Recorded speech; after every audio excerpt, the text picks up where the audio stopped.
Unit 5 पृष्ठ रसायन surface chemistry part के अंतर्गत आज पढ़ेंगे कोलाइडी तंत्र का वर्गीकरण। इसके पहले हम थोड़ा देख लें कोलाइड की प्रावस्थाएं। कोलाइड की दो प्रावस्थाएं होता है, पहला परिक्षिप्त प्रावस्था, दूसरा परिक्षेपण माध्यम, और दोनों से मिलकर बनता है कोलाइडी विलयन। जैसे हमने यूनिट 2 में पढ़ा विलयन, विलयन के दो घटक होते हैं, विलेय और विलायक। ठीक उसी प्रकार कोलाइडी विलयन के भी दो घटक हैं, परिक्षिप्त प्रावस्था और परिक्षेपण माध्यम। परिक्षिप्त प्रावस्था अर्थात जिसको हम विलयन में विलेय बोलते हैं, वही घटक परिक्षिप्त प्रावस्था कोलाइड में कहलाता है। तो हम परिभाषित कर सकते हैं, यह कोलाइडी विलयन में विलेय कणों की प्रावस्था है, अर्थात वितरित प्रावस्था है। यह अल्प मात्रा में होती है। जिस प्रकार विलयन में विलेय अल्प मात्रा में होता है, ये भी कोलाइड में विलेय ही है, लेकिन कोलाइड में हम विलेय नहीं बोल करके परिक्षिप्त प्रावस्था बोलते हैं, इसकी मात्रा भी कम होती है। इसका उदाहरण है स्टार्च, गोंद आदि। दूसरा परिक्षेपण माध्यम, जिसको हम विलायक बोलते हैं विलयन में, पर कोलाइड विलयन की बात करते हैं तो परिक्षेपण माध्यम शब्द का उपयोग किया जाता है।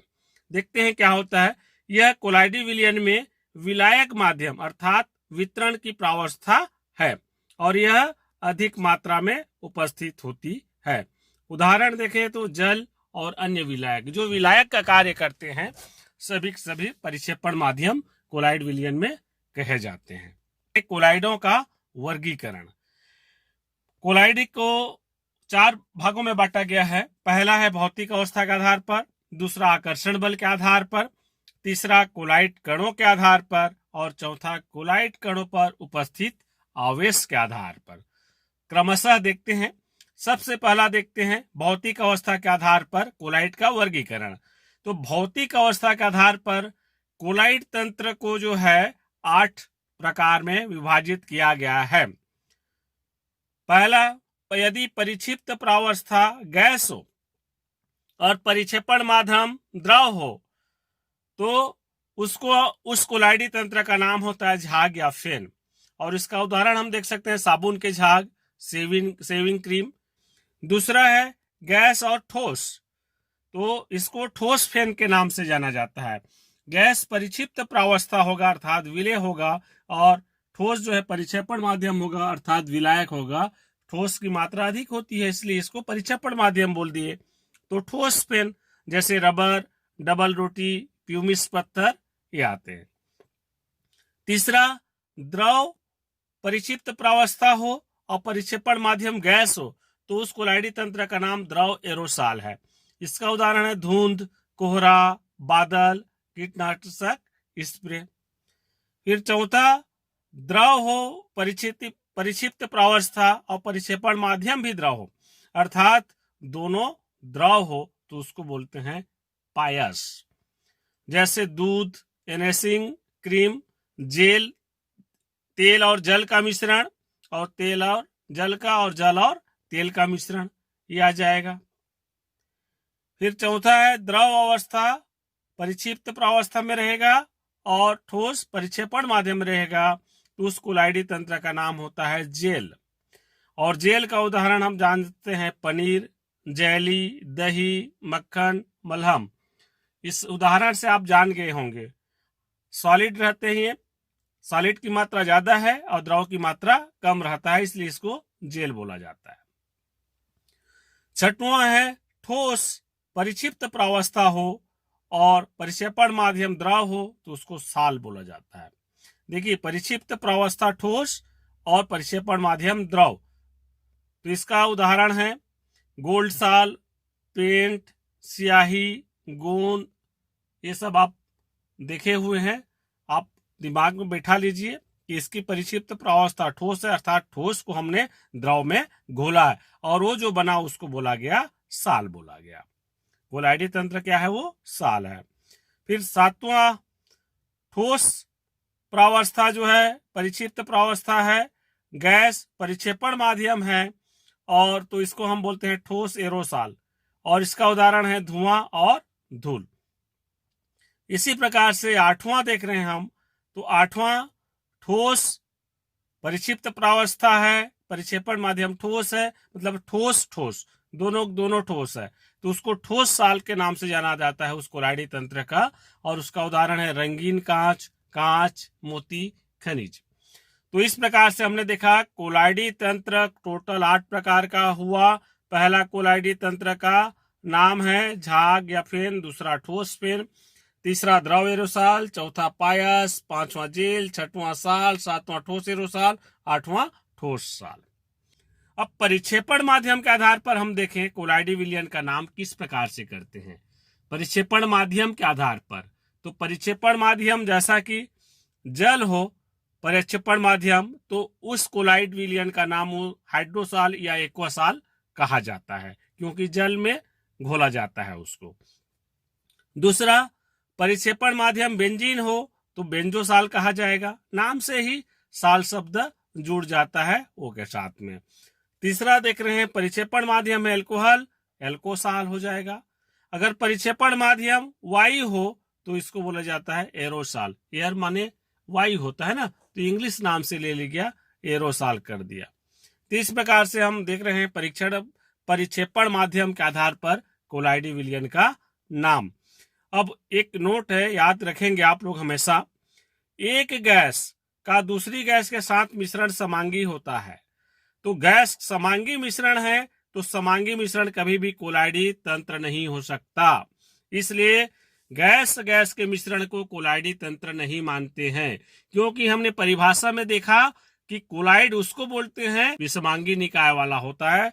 चूंकि गैस गैस का मिश्रण समांगी है, इसलिए गैस गैस का उदाहरण कोलाइडी तंत्र में नहीं आएगा। दूसरा, साल, जेल और पायस शब्द का प्रयोग किया हमने, तो देखिए साल किसको बोलेंगे, अगर द्रव में ठोस हो, घुला हो, कहने का मतलब द्रव परिक्षेपण माध्यम हो और ठोस परिक्षिप्त प्रावस्था हो अर्थात विलय हो तो साल कहलाएगा। जेल किसको बोलेंगे, ठोस में द्रव, मतलब ठोस परिक्षेपण माध्यम रहेगा, विलायक का काम करेगा और द्रव उसमें विलय रहेगा तो जेल। जैसे पेस्ट वगैरह है आप लोग देखते हैं, इसका उदाहरण में आ जाएगा। पायस, द्रव में द्रव, मान एक द्रव में दूसरा द्रव मिला हुआ है तो उसको पायस बोलेंगे, जैसे जल में तेल, तेल में जल।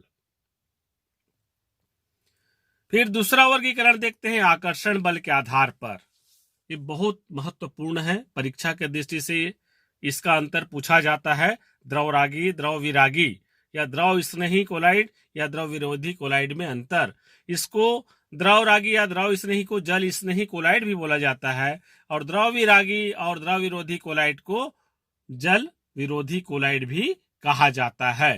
तो जिस नाम से भी पूछे अंतर जो है आपको समझना होगा। स्नेही, द्रव स्नेही माने द्रव से स्नेह करने वाला, जल स्नेही जल से स्नेह करने वाला, मतलब ऐसा कोलाइड विलयन जो जल के प्रति स्नेह रखता है अर्थात जल में कोलाइड बनाता है, उसको हम द्रव स्नेही कोलाइड कहेंगे।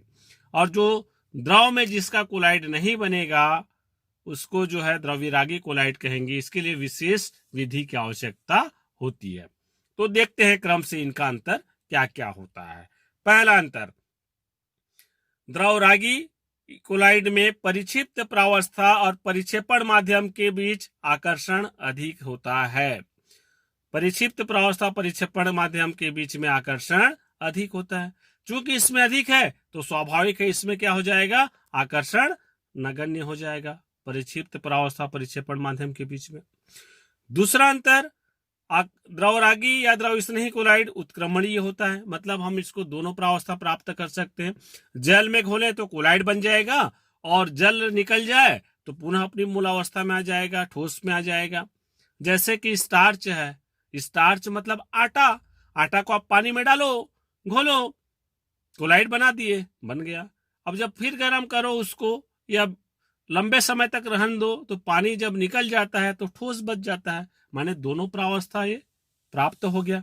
लेकिन द्रवविरागी कोलाइड में जो है ये स्थिति नहीं आती है, ये अनुत्क्रमणीय होता है। एक बार बन गया तो पुनः हम उसको दोबारा उस अवस्था में नहीं ला सकते। तीसरा अंतर देख रहे हैं, द्रव रागी या द्रव स्नेही कोलाइड स्थायी होता है क्योंकि आसानी से बन जाता है, जल में विलीय है। लेकिन द्रव विरागी कोलाइड स्थायी नहीं होता है, ये अस्थायी कोलाइड होता है। चौथा, आसानी से स्कंदित नहीं होता है द्रवरागी कोलाइड, और द्रविरागी कोलाइड जो है आसानी से स्कंदित हो जाते हैं। फिर है, अति सूक्ष्मदर्शी से द्रवरागी कोलाइड को हम आसानी से नहीं देख सकते हैं क्योंकि इनका कण द्रवविरागी से थोड़ा और छोटा होता है, जबकि द्रवविरागी कोलाइड को अति सूक्ष्मदर्शी से हम आसानी से देख सकते हैं। द्रवरागी कोलाइड के कणों द्वारा प्रकाश का प्रकीर्णन बहुत कम होता है, लेकिन द्रवविरागी कोलाइड में प्रकाश का प्रकीर्णन बहुत अधिक होता है। ये प्रकाश का प्रकीर्णन बहुत अधिक करते हैं, इसलिए जो है हमको रंगीन दिखाई देता है, जैसे आकाश नीला दिखाई देता है बोलते हैं, तो प्रकाश का प्रकीर्णन अधिक होगा। द्रवरागी कोलाइड में अणुसंख्यक गुण अधिक होते हैं। अणुसंख्यक गुणधर्म किसको बोले, हम विलयन वाले पार्ट में पढ़े हैं, वे पदार्थ जो विलय के कणों पर निर्भर करते हैं, सांद्रता पर नहीं। तो विलय कण जितना अधिक होगा परासरण दाब अधिक होगा। अणुसंख्यक गुणधर्म है ना 4 प्रकार के, तो परासरण दाब उच्च होगा, विलय कण अधिक होगा तो क्वथनांक में वृद्धि होगी, हिमांक में कमी होगी, ठीक है, और वाष्प दाब में भी कमी होगी। तो ये अणुसंख्यक गुणधर्म है। तो द्रवरागी या द्रव स्नेही कोलाइड में अणुसंख्यक गुणधर्म उच्च होता है, जबकि द्रवविरागी कोलाइड में निम्न होता है, कम होता है। फिर द्रवरागी कोलाइड में पृष्ठ तनाव जल से कम होता है, किंतु श्यानता अधिक होगा जल से, और द्रवविरागी कोलाइड में पृष्ठ तनाव जल और श्यानता दोनों जल के ही बराबर होता है। फिर है, द्रवरागी कोलाइड बनाने के लिए हम क्या करते हैं, अगर किसी विलय को विलायक में घोल दें, अर्थात परिक्षिप्त प्रावस्था को परिक्षेपण माध्यम में घोले, आसानी से बन जाता है। जैसे स्टार्च को घोल दो, गोंद को घोल दो पानी में, थोड़ा गर्म कर दो, आसानी से द्रव स्नेही कोलाइड बन जाता है। पर द्रव विरोधी कोलाइड या द्रव विरागी कोलाइड आसानी से नहीं बनता, इसके लिए विशेष विधि की आवश्यकता होती है। इसका उदाहरण देखिए, हम द्रवरागी कोलाइड का उदाहरण देखिए, इसमें क्या गोंद है, स्टार्च, जिलेटिन, प्रोटीन, ये सब जल में बना साल होता है। और द्रवविरागी कोलाइड में देख रहे हैं धातुओं का, या धातु सल्फाइड है, धातु क्लोराइड है, इनका जल में बना साल होता है। तो ये आसानी से ये साल को हम नहीं बना सकते, इसके लिए विशेष विधि की आवश्यकता होती है। तो आप लोगों को समझ आ गया होगा अंतर द्रवरागी और द्रवविरागी कोलाइड में। ये परीक्षा की दृष्टि से बहुत महत्वपूर्ण है, अच्छा से पढ़ लेंगे इसको नोट्स बनाते हुए।